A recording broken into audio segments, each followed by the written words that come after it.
I'm not the house of cards that falls down easily. I'm strong enough to handle what you throw at me. Welcome to Mental Health News Radio. I'm your host, Kristen Sunanta Walker. Just what are we going to discuss? The intimacy that is mental health. Let's continue to make it as comfortable as discussing brain health or heart health. This show has been on the air for several years and we have amazing co-hosts. And then we created a network of podcasters on mentalhealthnewsradionetwork.com, a place where every possible facet of mental well-being can be talked about openly. My show, after several hundred interviews, the format is this: intimate, deep, funny, touching, sometimes uncomfortable, but always vulnerable conversations with interesting people. The goal is to have you, our listening family, many of you who have become my good friends, feel as though you are listening in on private conversations. Thank you for tuning in and becoming part of this amazing journey with me, and now with our network of podcasters. Just knowing this podcast might be helping any of you realize you are not alone on this journey called being a human being makes doing this podcast worth every second. After all we promised, we'd be cordial. Hey everyone, Kristen Walker here, and my guest, thank God, is Tom Dahlborg, the father of Tommy Dahlborg Jr. I had them both on the same day, although you listeners will be hearing this on different days. But first I want to say, hey Tom. Hi, Kristen. So great to connect with you. Yes, and listeners, you know him from his incredible Upper East Coast accent also. Oh my gosh. It's so funny. I was with my bride yesterday, and I had got a text while I was out, and it was from this fellow, and he was the one who, when I was chairing the World Congress on Patient Engagement, I thought things were going really well. I might have shared this story with you before, Kristen. And he was sitting in the front row, and he mouths to me, "What the heck is marketing?" Marketing. Exactly. So I've learned every time I'm on stage, if I go to say the word heart, I always touch my chest so people know I'm going to try to say it the way it's supposed to, heart. See, that sounds weird. But yeah, that's hilarious. And I love it because I listen to so many people every day. So if I get someone that has even a smidge of an accent, it's a balm for my ears, you know? Exactly. So I was just telling you, I was like, oh, thank God Tom's on at 2, which is the time 2 Eastern that we're doing this show, because today, for whatever reason, I had a show this morning with Dr. Huber and Ryan McCormick where we talked about gun control, not my favorite subject, obviously.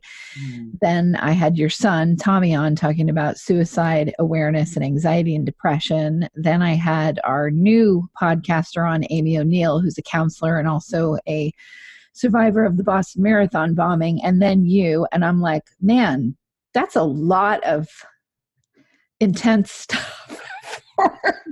That's exactly the word that came to my mind. That's intense. So yeah, I appreciate you still having me on, understanding how much intensity you've been involved with throughout the day. You know, I don't stop, and that's interesting. I don't stop and think about that. I used to do these just nonstop, and we had this wonderful counselor that used to come on all the time, Melissa Richards, who would say, "Are you a machine? What are you doing?" And I always would say, listen, counselors hear these kinds of intense stories all day long as part of their counseling practice. So who am I to make a big deal out of, doing interviews? And she rightfully pointed out, not that what I do is more intense than a counselor in any way, shape, or form. She just said, yeah, but you're doing it on the air. It's heightened. She said, it's just different, Kristen. Okay, can you just kind of acknowledge that? And I was like, okay, well, I'll try to acknowledge that. But I got teared up by the time we got to the Amy O'Neill show, and she did too. And I thought, okay, I need to go in the bathroom and just center myself before I get on the next show. Absolutely. And a good friend of mine's a therapist, and she wrote a piece not too long ago about dealing with that intensity throughout the day and throughout the weeks and so forth, and for counselors, for therapists to ensure that they're taking care of themselves throughout that process for their own well-being, of course, but also so that they can be 100% present with that person that truly needs them at any particular moment. Absolutely. Present for yourself, present for your patients, present for when you go home and you're with your family. I mean, it's intense. Life is intense. It definitely is. So we're going to talk about something that I know nothing about, which is fabulous. I can ask all kinds of dumb questions. Tom, you tell us what we're going to be talking about. So we're going to talk about bringing a best practice from the healthcare sector, the best practice of patient and family advisory councils, or PFACs as they're known. When they're done really, really well in healthcare, they can have a dramatic positive impact on patient experience, on safety, on so many different, on clinical outcomes, on so many different aspects of care. So again, if they're done correctly. What we're going to talk about today, though, is taking that PFAC and taking that model, that best practice, and bringing it into youth sports and tweaking it slightly. So instead of patient and family advisory council, it's player and family advisory council. And it's to make and to improve youth sports. Because as you know, Kristen, I'd written a book, and we've talked about that book, and it involves my son, Tommy, and it's about adverse childhood experiences. It's about bullying. It's about youth sports. It's about, one data point that children report that 42%, I'll say it differently, 42% of children report being bullied by their coaches and by phys ed teachers. And there's an epidemic within America of youth attempting suicide. And you're up to nine times more likely to attempt suicide if you've been bullied and also have additional adverse childhood experiences. And so what I want to do, and what I'm intending to do, what I am doing, is bringing that PFAC into youth sports to address many of these things that are adversely impacting children. And I love that. I think that's tremendous. And I think it would be great to talk a little bit about some of the things that have been reported to be an experience for kids in those situations where they feel bullied, where they've been bullied, and how it can be so hidden, but also in some ways lauded for being really aggressive as a coach because it has to do with sports. It's so true. And it's really interesting. I was asked just recently to contribute a chapter to a book on bullying that's coming out of the United Kingdom. And I wrote my piece of it, and I sent it off to this wonderful individual that's pulling it all together. And he has a tremendous story himself. And he kept asking me questions, and he kept saying, but what else? What else? And I had to stop him. And I had to say, just to your point, Kristen, that it doesn't have to always be that in your face, large, intense bullying that we're all familiar with. Bullying can be incredibly subtle. And so as an example, of course, Tommy's a large part of my book. He had a baseball coach say to him, I'm not going to cut you from the team, but you're a barrier on the base paths. And he kept using terms other than you're a big kid, because Tommy was a big kid. That's what the book is, The Big Kid in Basketball. He kept using these subtle ways of saying to Tommy, of course, Tommy's hearing the entire time, I'm fat. I'm fat. The coach said, I'm fat.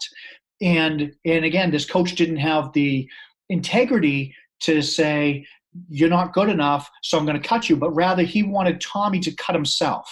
He wanted Tommy to quit. And Tommy has more resilience than that. And he said, he came home one day to my bride and I, and he said, Dad, Mom, I'm not going to quit. I'm going to show up every day, and I'm going to prove to the coach I am good enough. And I think a lot of that has to do with the resilience he built up since he was 4 years old, being bullied by adults predominantly for being a big kid.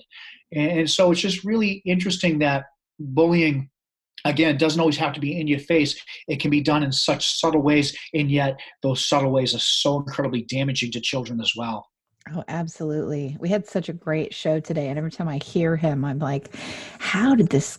I mean, I want to say kid, but he's not a kid. He's a young man now. So, how does this young man, how is he so profoundly sensitive and self aware? And the way that he talks, well, it's the way you talk. I mean, who calls their wife of over 2 decades my bride? I mean, you. That's it. But I'm like, okay, so it's his parents, it's his mother and father. That's a big part, but it's also because he's been through some serious psychological abuse at the hands of people who are there to and supposed to not do that to children. Exactly. And from neighbors bullying Tommy to coaches to well, it's interesting. My bride and I were talking with Tommy, I think it was last week, maybe a couple of weeks ago.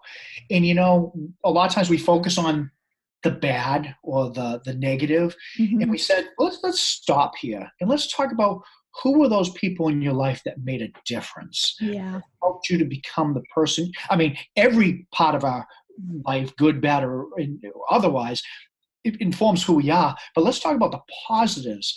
And he brought up teachers and counselors and other coaches that really helped him through some really, really challenging times.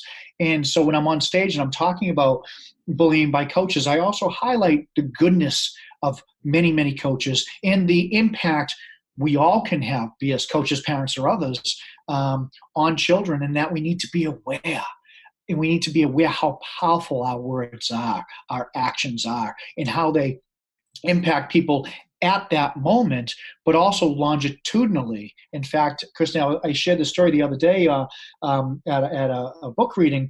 It was a 60-year-old woman who had read my book, and she reached out and she said, to this day, I don't take risks because I still hear my second grade phys ed teacher telling me over and over and over, you're not good enough. Oh, my God. And to this day, so 60 years old, she still hears those words, you're not good enough, when she wants to try painting or go write or go horseback or whatever it is. And it's to this day holding her back. And she's seeking counseling and she's getting help. And yet it's still there. It's pervasive.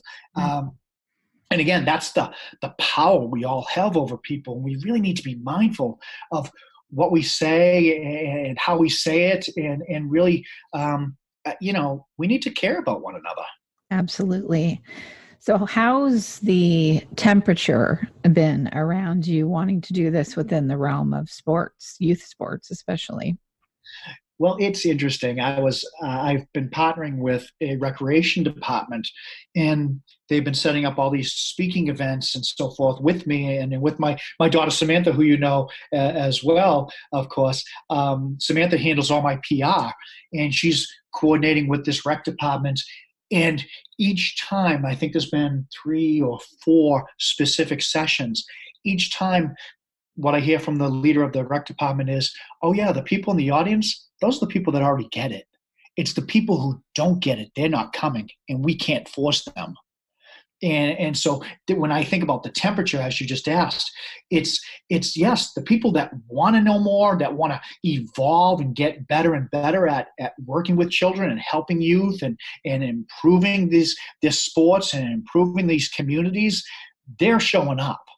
It's the people that are involved that are adversely impacting in many, many ways, that don't understand or choose not to have the behaviors that are going to lead to the best outcomes. Those people aren't showing up. And that's one of the reasons, I'm so glad you asked that question, that I want to bring the PFAC into youth sports, because it helps in that space as well.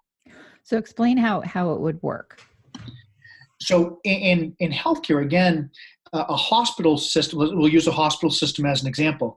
If they're really doing it well, if they really want to improve safety, clinical outcomes, experience, whatever it might be, one of the key stakeholders is the patient and the family.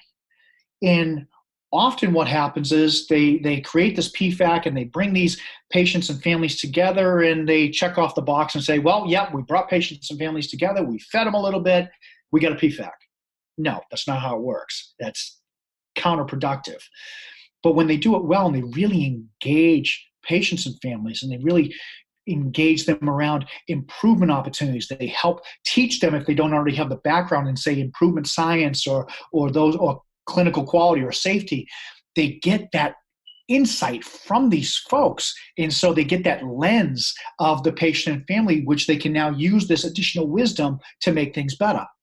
Bringing that to youth sports as an example, I hear all the time, oh, we have 20% great coaches, but 80% of the coaches really have some issues. And it's us against them. It's the parents and the kids against these bad coaches, they'll say it. Or it's these coaches against the parents and kids, and it's adversarial. And yet, if you bring the PFAC into it, and actually the parents and the players become part of the process for recruiting coaches, now you actually have these people engaged, part of the process, like I said, helping to make the decisions as far as who the coaches are. Now, even that being said, you still have to go far more than that. You have to have a specific selection process as far as what parents and players are going to be part of the council. Because a lot of times what happens, again, in healthcare is doing it wrong. I'm going to get the biggest complainers. I'm going to get the people who haven't gone through their own healing process, be it physical, mental, emotional healing process. I'm going to get them to the table because that's what we need to hear. Yes, we do need to hear their challenges, but as far as when you think about improvement, we want the people that have gone through their own healing and now can look beyond their own challenges to how can we make the community better and recruit those folks. So you get into behavioral interviewing, peer interviewing. You really want to make sure you develop this advisory council of the folks that really can help you get better, who would then be part of interviewing coaches, interviewing administrators, interviewing other PFAC members.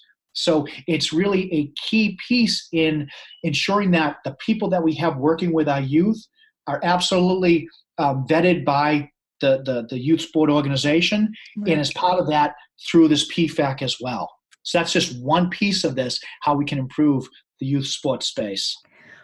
There are a lot of people who, and I say this is not a blanket statement because obviously, there's uniqueness to every coach that's out there, but sometimes people who tend to have a bit of a Napoleon complex, who have been a bully and are an adult bully, kind of gravitate to things like being a coach, and it's a way for them to, act out their control and have control over parents and kids and so on. So sometimes they can attract that kind of person. And I always wonder, we can understand why that is, but I always wonder, what kind of exit interview does someone have who has really crossed the line? They're not who you would want working with children. They've got too many issues of their own.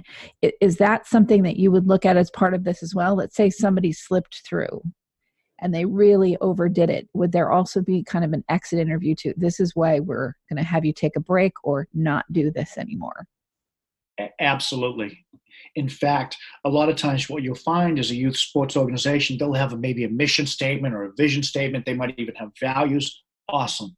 To take it to the next level, and the PFAC would be involved with this. You take each one of those, and I'll stay with the values for a moment. And it's not just, here are my values. My value is fairness. You need to actually get into what are the behaviors associated with the specific values we're expecting. We're holding our coaches and everyone who's involved in this youth sport accountable to. And so therefore, if in fact, like you said, maybe as the PFAC is being developed, they already have a group of coaches, great. And they're seeing that some of these coaches are not adhering to these behaviors. You have a scorecard, for lack of a better term, right there. You can say that, okay, coach, we talk about one of our values is fairness. And then this recreation league, as an example, that means that everybody plays. Everybody plays every game unless they're injured. And yet you've sat out Lisa for the last 3 games. That is absolutely inappropriate. We're holding you accountable for it. And here is the remedy or that we're going to instill. And again, all that would be defined as part of the Youth Sports League working with the PFAC. So absolutely, You need to develop those protocols. You need to set expectations. You need to be clear on what your values and your behaviors are, and you hold everyone accountable for those pieces. Mm. I just like the fact that there's a conscious, perspective about this, and thinking about, every single person involved, from the kids to the parents to the administrators to the person who's stepping up to be the coach. There are a lot of, I know this from my ex-husband, who always signed up to, be the coach. And, there were just a lot of parents who couldn't take that time or didn't want to. And so there was a piece to it of, look, the fact that someone would donate their time to do this is wonderful on its own. And maybe some latitude needs to be given and some care around how we treat them for whatever it is they may be going in, through in their personal life, because of the mere fact that nobody else showed up to be a coach except for this one. That takes some, applause all on its own. It's so interesting. When I was with the National Institute for Children's Health Quality, we actually I engaged with a number of different experts, and we developed the 10 steps to bench bullying by coaches. And one of the pieces of that, Kristen, was as I reached out to these experts, they said, parents need to look for red flags. And one of those red flags that bubbled up was when a coach starts to close practices to the parents, meaning parents are not invited to the practices. And so I was talking about this, and I was presenting to a recreation area, and I had some coaches in the area that actually D1, high school D1 sports, or highest level D1 sports. And they're like, no, we close practices because the parents are too unruly. Because the parents' behaviors don't align with us being the best we can be to help these kids. And I'm like, wait a minute. That's a Band-Aid, that closed practice. We're not really fixing anything here. In fact, we're creating, again, an us versus them or a we versus they mentality. What we need to do is open those practices back up, be clear on what behaviors are of the coaches, of the players, and of the parents, and make sure that we hold everybody accountable. And again, the PFAC will help us do that. And to your specific point about sometimes you just can't find another coach because it's the only person that shows up, then I would say, then take a hiatus. Because having a coach there that's going to do incredible harm to that child today, that's going to last them a lifetime, is far worse than not having one season of soccer or one season of basketball. So people really need to be clear on what their priorities are, and really ensure that they create a model which best positions our children for today and tomorrow. Yeah, and really think about the fact that, if the only reason that you are signing up to do this is to make sure that your team wins, take a step back because it's a much bigger and such an important role to take on something like that. You will be someone that these kids remember throughout their life as either someone who was fantastic or someone who was pretty deplorable. So if you're there just to make sure that the team wins, take a seat on the bench for a season. Really think about that, Absolutely. I do a coaching tip. Sammy and I do a coaching tip each, again, Sammy's my daughter, each week. And my coaching tip for next week is exactly what you're talking about. Don Meyer was a phenomenal coach. I say in the past tense because he's passed away now. And one of his quotes was about purpose. And if your purpose is only winning, and he coached at the D1 level at basketball in college, if your purpose is only winning, it's not good enough. And I agree 1,000% with that. Yes, we want to win. We want to position people to improve and get better. And you want that outcome. I totally get it. I played sports. And there's so much more that we can do as a community, as coaches, as parents, to help children far beyond having 7 wins as opposed to 6 wins. Right. And so, just like you said, it's more than that. So if we're hiring coaches just for wins, especially around youth sports, it's not good enough. Right, exactly. Well, I'm glad that the temperature's changing. I wanted to bring this up to you. I had someone, I think it was Johnny Crowder, who does the Cope Notes podcast. He posted something. It was a list of all the states and where they sit when it comes to mental health care that's available. And Florida was at the bottom of the list. And Maine was at the top of the list. Have you seen that? I haven't specifically seen that, no, but I knew that Maine was at the top of the list. That's fascinating to me because I don't want to live somewhere where I'm going to freeze my ass off all the time. You know what I'm saying? But it almost makes me want to move there. Oh my gosh. Just seeing that in February, I slipped on some black ice on our stair and had some microfractures in my hip. I agree with you as far as the cold in Maine and so forth.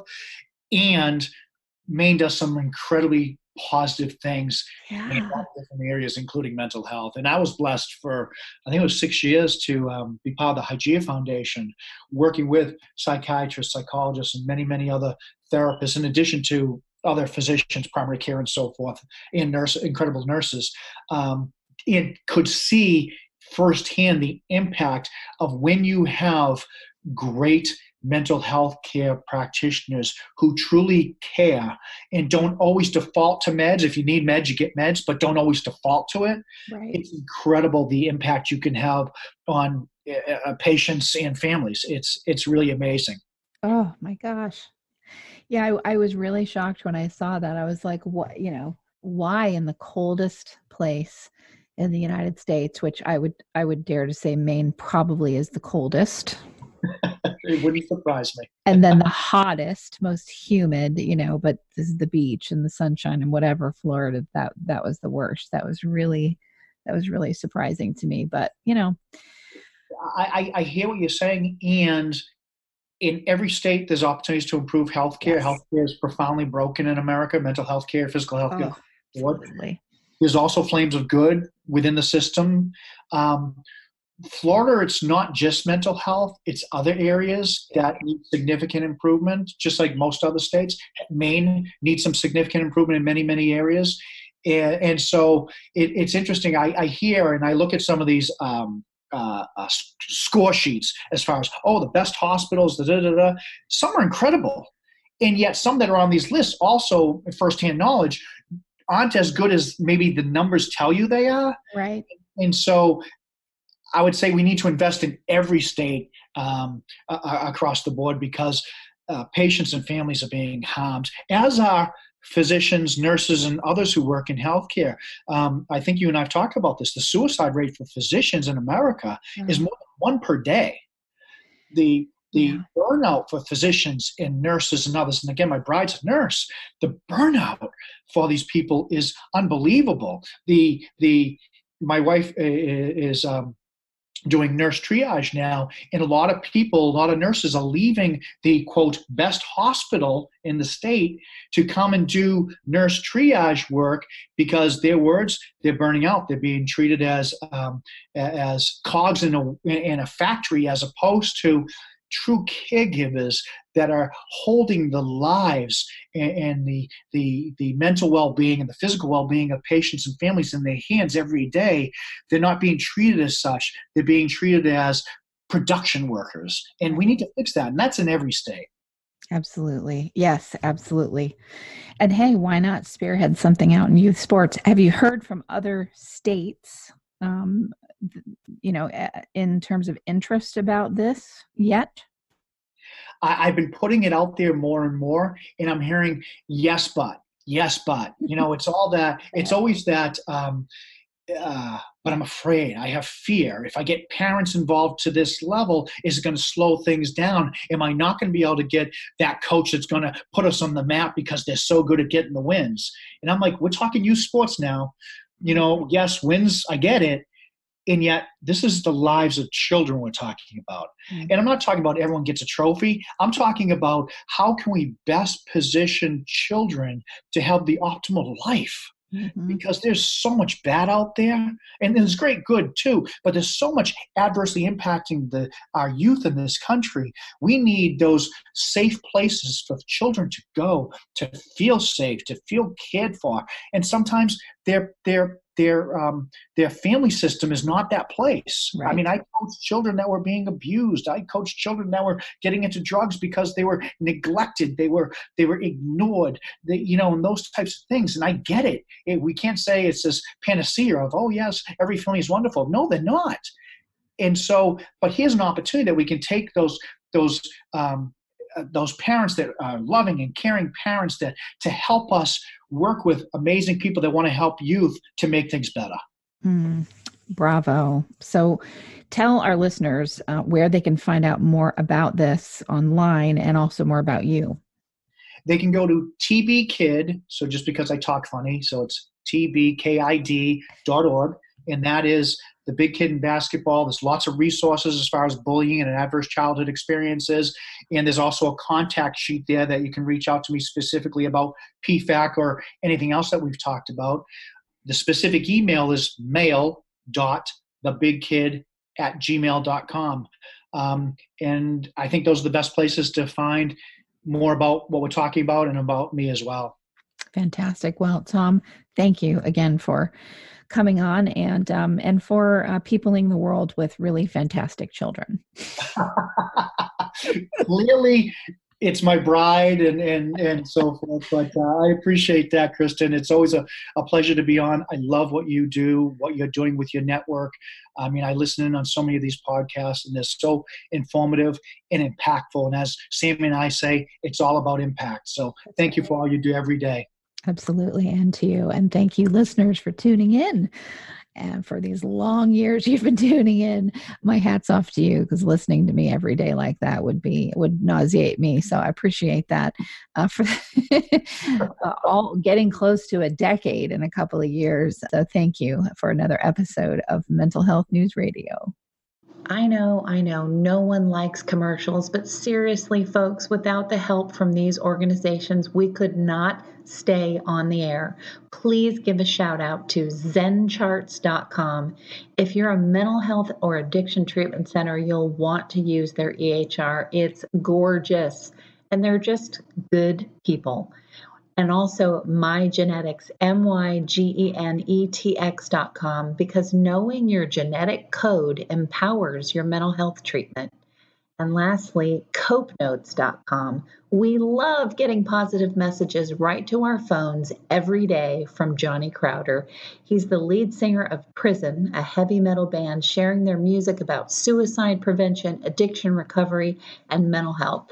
See, that was painless. Support them as they support us. Back to the show. Sometimes I'm passive aggressive, but never without good intentions. I heat up and act on my emotions. Thanks so much for listening to Mental Health News Radio.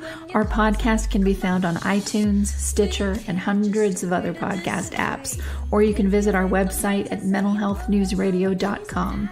If you have a question or would like to be a guest, become a podcaster on our network, or join the amazing organizations that help keep us on the air, please email us at info@mhnrnetwork.com. Get ready for that special goodbye from our resident therapy dog, Miles, and a special thanks to Emily Sohn for letting us use her incredible song, Cordial, for our podcast music. Listen to the full song on SoundCloud at emily.sonne. Don't be surprised when I don't hate on you. After all, we promised we'd be cordial. Sometimes in you I can fight it, but I oppose it. Good boy.